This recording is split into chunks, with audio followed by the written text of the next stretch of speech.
On this edition of Inside Education, Superintendent Pat Skorkowski delivers his final State of the Schools address. We'll take you inside Legacy High School for a front row seat as the superintendent and others review the district's progress, goals, accomplishments, and challenges. This year's Clark County School District State of the Schools address starts right now.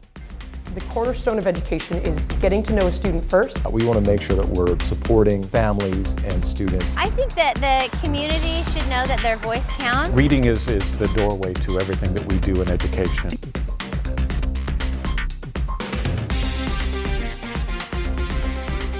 Thanks so much for joining us for this edition of Inside Education. I'm your host, Mitch Truswell. Building learners, leaders, and legacies. That's the theme of this year's Clark County School District State of the Schools address. The annual event took place on Wednesday, March 21st at Legacy High School. This was Superintendent Pat Skorkowski's fifth and final address, as he will be retiring in June after 30 years with the district. As you'll see, he shared the stage with a variety of educators and students. Let's go now to Legacy High School for some of the highlights. Welcome to the 2018 State of the Schools Address. Our theme today is building learners, leaders, and legacies. Legacy High School, get it? Yeah, no, come on, let's have a little fun here. Let's talk about the color guard, okay? Strong female characters who are learning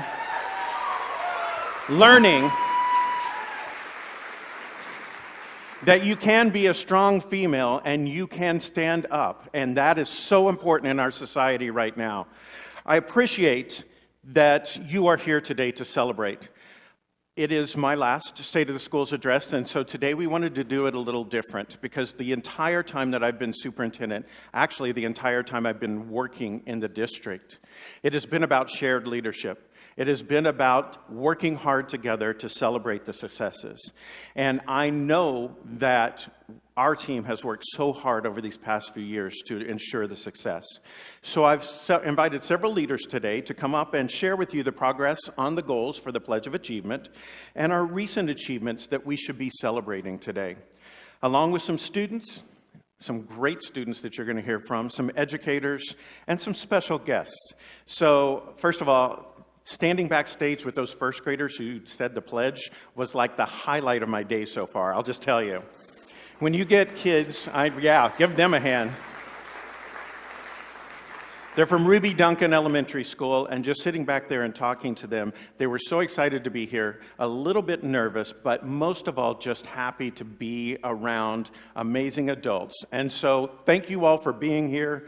When we get going, I'll be back at the end to wrap things up, and so I'd love to introduce to you President Deanna Wright.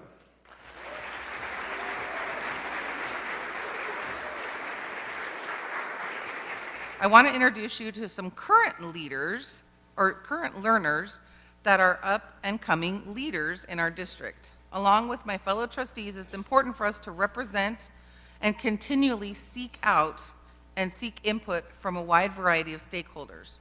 Our students are as important as any other group on that list. Years ago, the board created a school board student advisory committee comprised of student body leaders from each high school in the district. The members change every year. They discuss current issues, poll their peers on various topics, and provide recommendations to the school board with regular reports at our school board meetings. Here's a little video to showcase this year's amazing student leaders and the value they bring to the board.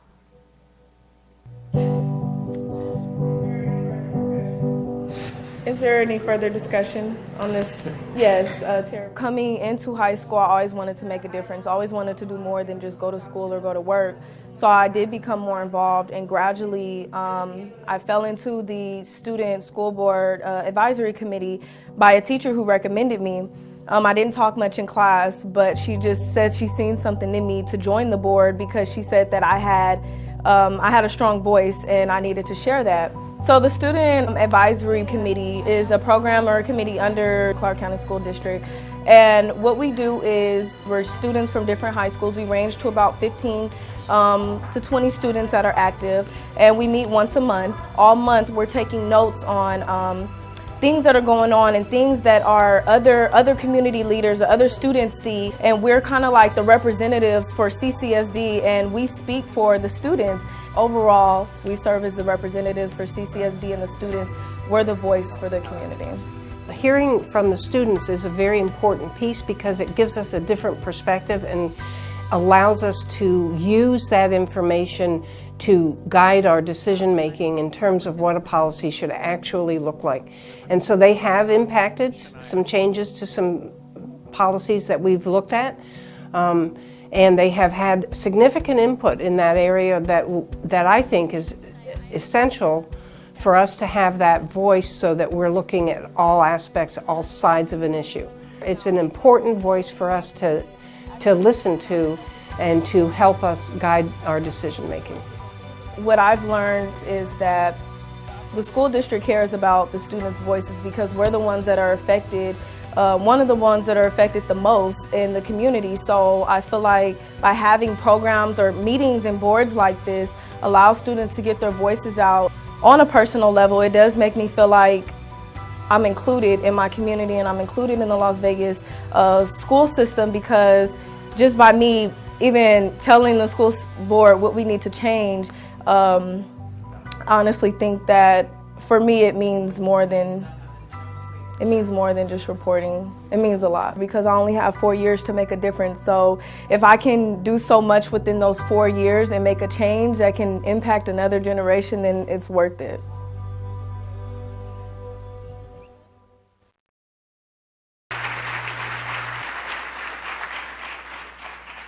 They are truly awesome. Let me assure you, we are in good hands as we age out of the system. We're really lucky to work with this engaged, intelligent, and diverse group of students. And I'm very pleased today to introduce Shania Espy, the chair of the Student School Board Advisory Committee.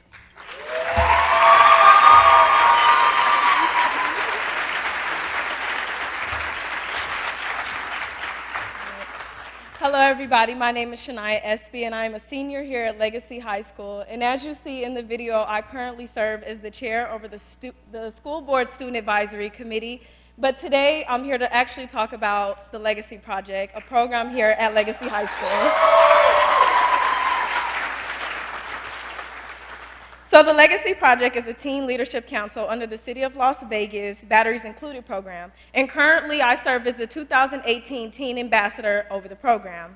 The program directors and facilitators include Ms. Sheena Mitchell and Dr. Lisa Morris-Hibbler. Yeah. Both of these women work to ensure student success in the Clark County School District and within our communities.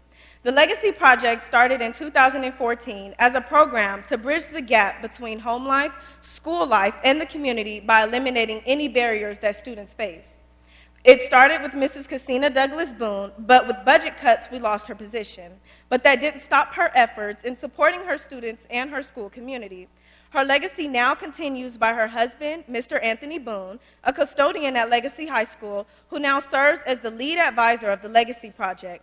Mr. Boone, along with our secondary advisor, Mrs. Bird, who is a social worker here on campus, worked tirelessly to continue to provide a quality program experience while also maintaining a full-time job here at Legacy High School.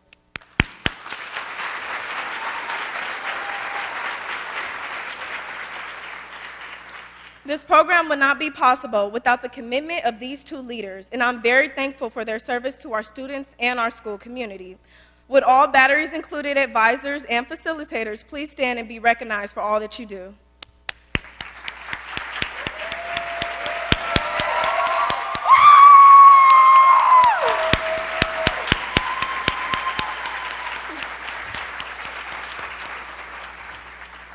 So here at Legacy High School, the Legacy Project is committed to enhancing youth career opportunities by empowering them through 5 main components: leadership, education, health and safety, family and community engagement, and career development.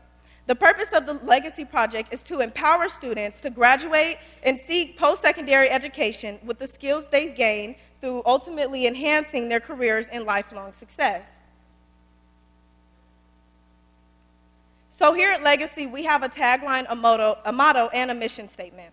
Our tagline is, "What's your legacy?" Every time we get a guest speaker into our meetings, we all stand up, welcome our guest speaker, and ask them, "What is your legacy?" Our motto is, "Learning to leave a legacy using life lessons." And our mission statement is, "The Legacy Project is committed to enhancing the career opportunities of youth by empowering them to graduate from high school, seek post-secondary education, and utilize their acquired skills to pursue lifelong success."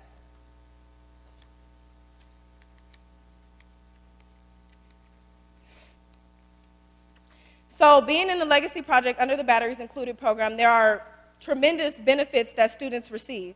So each student who is involved in the program at their specific school or community center has access to benefits and opportunities, including employability training, job shadowing, motivational guest speakers, college fairs and tours, and we also hold a gala award ceremonial where students are awarded throughout the year for the things that they've done in their community. Last year I won the Mayor's Award, and also we have a student here who also won an award as well. So these are just a couple of the things that we do to ensure that the benefits of our students who are in the program go far beyond them just coming to the meetings, but they are recognized for the things that they do and their time that is committed within the program. So one of our main components is community service. We believe that giving back is better than receiving. Through service, we build bonds and community partnerships that last a lifetime.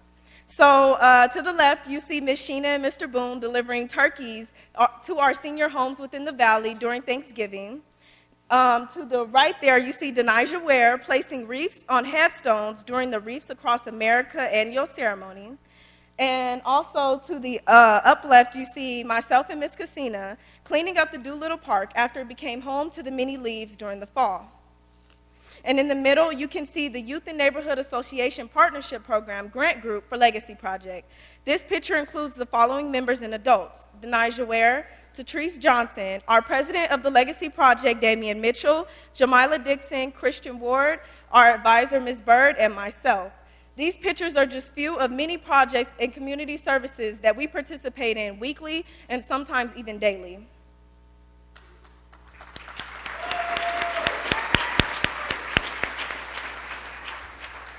The Legacy Project and Batteries Included program are very grateful for the community partners who have joined the Legacy Project to help us bring these benefits to our students.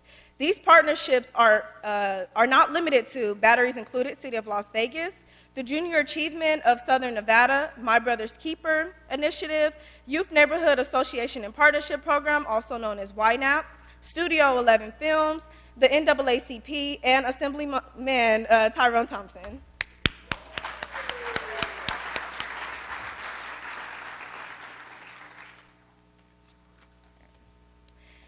Last but not least, this is our pledge. Before every Legacy Project meeting, we stand and we raise our right hand and recite our pledge. This is to honor the leaders who have come before us and the leaders we are transitioning into. So at this time, I would like to share it with you all today.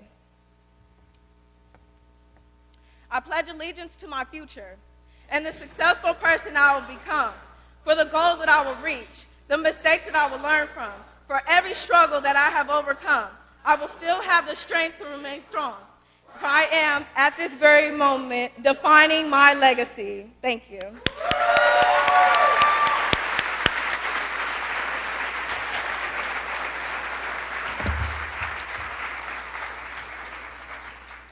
And at this time, I would now like to introduce Dr. Mike Barton.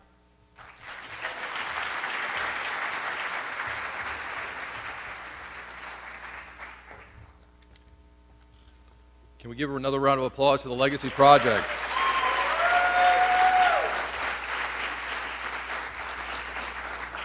A phenomenal program, and I'll tell you, we also, because we have such a full house today, we failed to recognize a very important person with us today.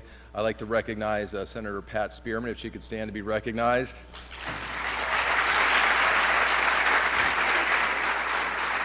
Thank you for being here.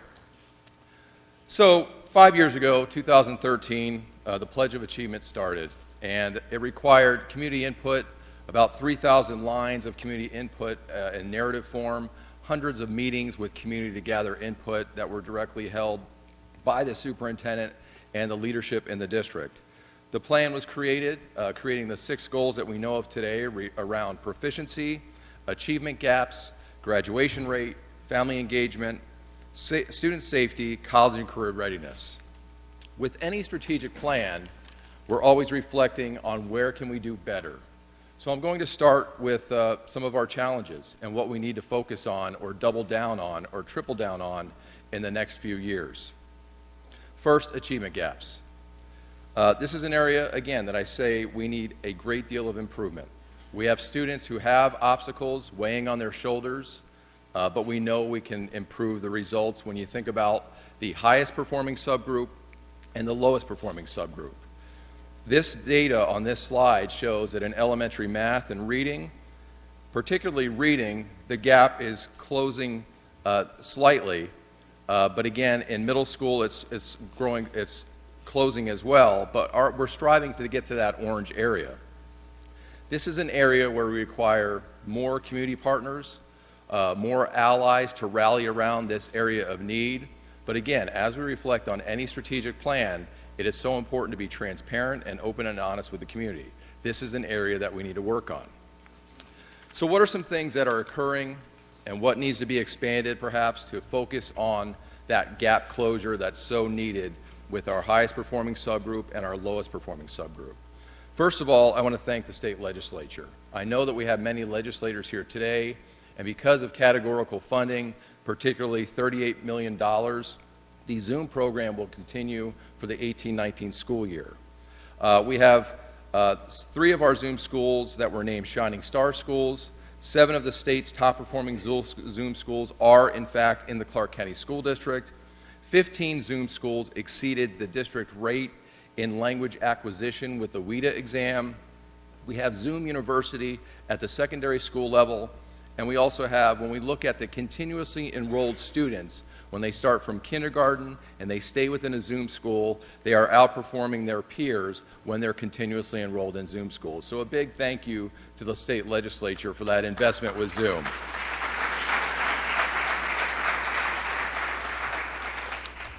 Another thing that we're grateful for in the Clark County School District, we're obviously grateful for the support with Victory Schools. We have 22 Victory Schools that are now in year 3 of implementation.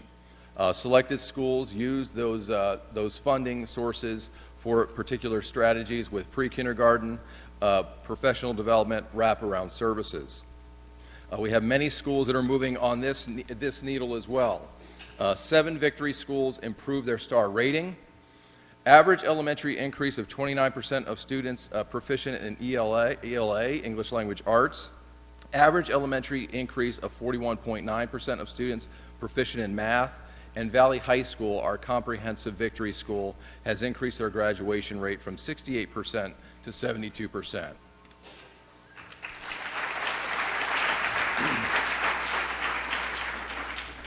Another thing to be thankful for, Senate Bill 178. With 178, we now have 103 schools preparing for that ramp way for weighted funding in our district. This focuses on our ELL students and our free and reduced lunch students. But really, when we message this out to our schools who have built comprehensive plans to move the needle for the students in these categories, we're focusing on the bottom quartile as far as performance, those students that are in the bottom quartile for the SBAC examination. But weighted funding is another thing that's been put in place. We have had the 103 school leaders build comprehensive plans with their teams. We're thankful for a quarterly group that gets together to monitor these plans. And again, transparency is the key. With all of these investments, we know we need to close the gaps.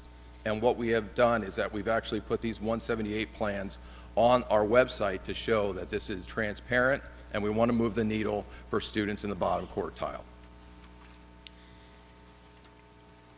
Another strategy that we've used to, again, close those gaps, to get closer to those orange bars that were on that previous slide, the turnaround zone. The turnaround zone has been highly successful. The goal is to get schools to 3-star status in 3 years. 3 schools exited the program this year, and 16 exited so far in the time of the Pledge of Achievement. 13 schools remain in the program, plus we had to make some strong decisions and onboard 8 new schools to benefit from the supports in the turnaround school this year. Graduation rate increases in the turnaround zone. The average increase is 32.6% over 3 years. Elementary and middle school students are increasing proficiency. And again, some of the numbers are provided for you today to show you that as an intervention locally to, again, close those gaps, we are focused on our turnaround zone effort. So I'd like to give a recognition to Dr. Jeff Geis and his team.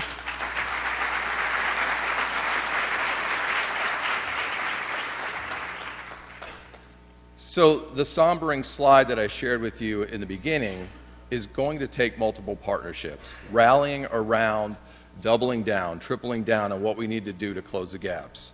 But community support has been vital in this area. I know that we've had the Reinvent partnership with UNLV, the City of Las Vegas, the Encore and Win. Those are programs that are, again, rallying partners to really provide those wraparound services and extra efforts that our students need when they have those obstacles that are weighing on their shoulders as they go in to get that education. I want to specifically give a shout out to our Reinvent partnership with the City of Las Vegas. I know Dr. Lisa Morris-Hibbler is here. If she could stand to be recognized.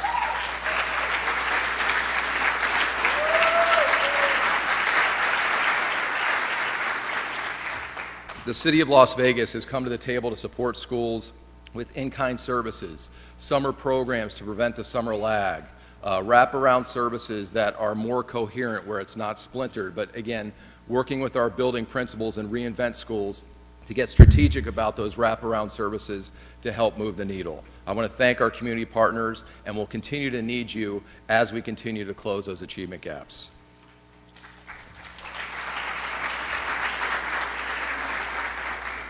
The Pledge of Achievement had a strong focus on increasing the graduation rate. The great news is that even before our target date for the class of 2019, we surpassed our goal earlier than expected because of the efforts that schools have done to increase efforts with students who are not on track to graduate, because of a strong data visualization tool that we provided to schools and counselors and principals to, again, focus and increase our graduation rate to a high level, the highest level that we've had in the Clark County School District.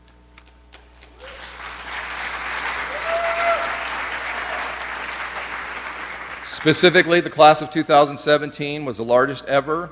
Our graduation rate, 83.22%. Largest graduating class ever in the Clark County School District with over 20,000 students. An increase of 40% over the 7-year period. And again, 8 schools had graduation rates of 100% in the Clark County School District.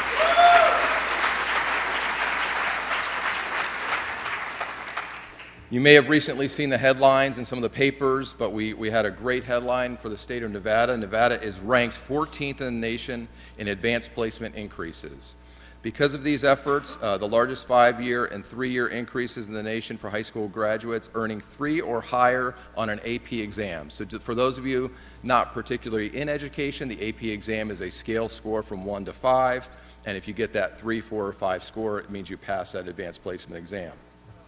It's phenomenal. As a school district, what we did is and I got to give great credit to the principals, the teachers who teach the advanced placement courses, our board for having the leadership to develop a policy around increasing access for our students. We saw the need that there were underrepresented subgroups in advanced placement course offerings. We built measurable goals by each school, and as a result, we now have something to celebrate. And again, it says Nevada is ranked 14th in the nation, but always remember the Clark County School District is 75% of the state. So kudos. So let's talk a little bit about what's next, and we're going to skip ahead a little bit. We know this has been a little long today, but if you look, we have some great collaboration going on. We have some work to do.